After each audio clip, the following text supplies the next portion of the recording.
She was told she couldn't learn. Now, decades later, she is proving everyone wrong. In tonight's Living the Legacy profile, Erin Coleman is in Fuquay-Varina with the story of an educator and entrepreneur.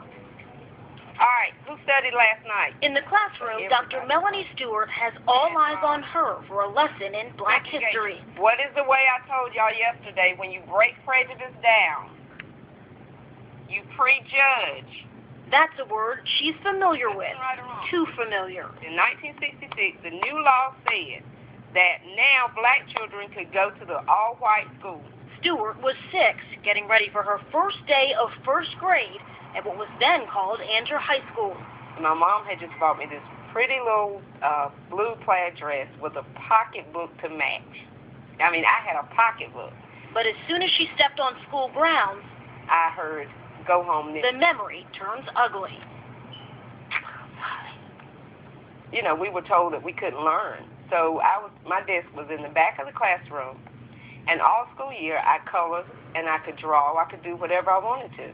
But when I would raise my hand to answer a question, nobody would call on me. Nobody would play with me. I had to sit alone at lunch. And by the end of that first day, my brand new dress was covered with eggs. The experience taught her patience, she explains. Patience that helped her conquer cancer, overcome a stroke, survive a bitter divorce, and at the age of 30, go to college. There, she became the first black Miss Campbell University. My whole life has changed. Now, Dr. Melanie Stewart wants to change the way we all look at learning. Just as she was stereotyped when she was 6. So many students now are stereotyped with a learning disability. They have ADHD, they have a behavioral problem.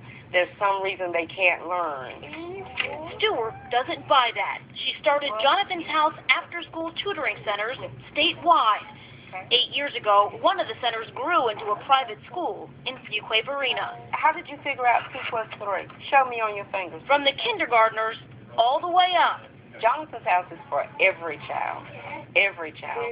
I know how it feels to be the one in the class who's left behind. And she's determined not to let that happen to anyone else.